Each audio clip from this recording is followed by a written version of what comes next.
श्री कृष्ण ने अपने आचरण से मानव जाति के सामने कई ऐसे उदाहरण रखे हैं जो जीने की राह दिखाते हैं। मथुरा की एक कैद में माता देवकी के गर्भ से जन्मे श्री कृष्ण ने अपने आचरण से मानव जाति के सामने कई ऐसे उदाहरण रख दिए जो जीने की राह दिखाते हैं। ऐसा ही एक उदाहरण है उनके रणछोड़ बनने का। जी हाँ, एक बार श्री कृष्ण भी युद्ध को बीच में ही छोड़कर मैदान से भाग गए थे। फिर भी शत्रु का वध हुआ और हजारों निर्दोष नागरिकों की सुरक्षा हुई। भगवान श्री कृष्ण का जन्म कंस का वध कर समस्त पृथ्वी लोक को उसके अत्याचारों से मुक्त कराने हेतु हुआ था। किशोरावस्था में ही वह गोकुल से मथुरा आ गए तथा दुष्ट कंस का वध किया।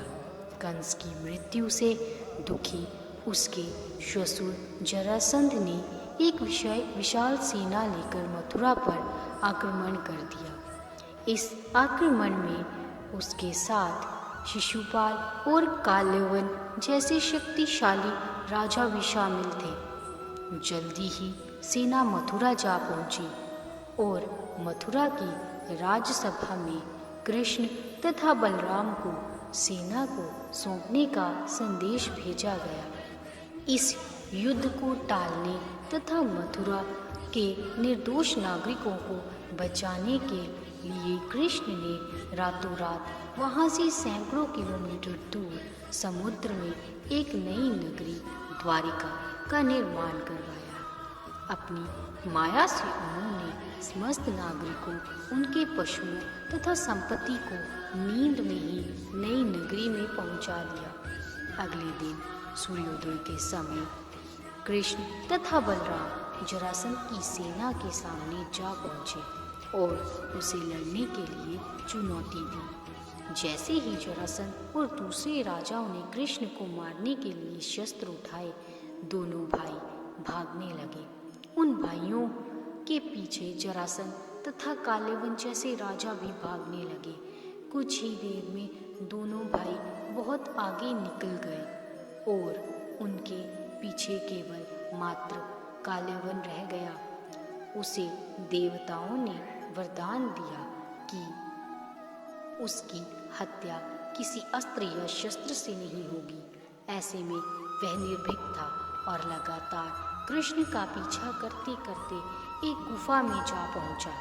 गुफा में राजा मुचुकुंद सो रहे थे, जिन्हें इंद्रदेव ने वरदान दिया था कि जो भी उन्हें उठाएगा वह उनके देखते ही जलकर भस्म हो जाएगा।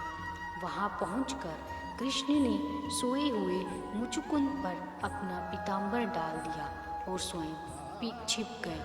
काल्यवन भी वहां जा पहुंचा और सोए हुए राजा मुचुकुंद पर पीताम्बर देख उन्हें ही कृष्ण समझ बैठा।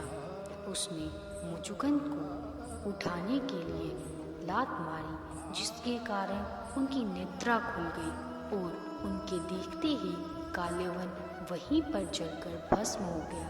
तत्पश्चात कृष्ण ने राजा मुचुकुंद को अपने चतुर्भुज स्वरूप में दर्शन दिए और उन्हें मोक्ष पाने का वरदान दिया। वहीं दूसरी ओर जरासंध और बाकी राजा पूरी तरह से खाली मथुरा देखकर वापस लौट गए। युद्ध से भागकर कृष्ण ने रखा देवताओं के वरदान का मान।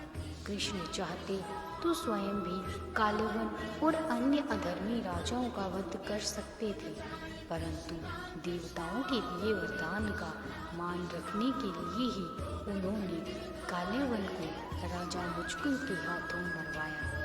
इसी तरह बाद में जरासंध का वध पांडुपुत्र भीम के हाथों करवाकर बोधरा का भार कम किया। इस कहानी के बाद कृष्ण के नाम के साथ हमेशा के लिए रणछोड़ जोड़ दिया।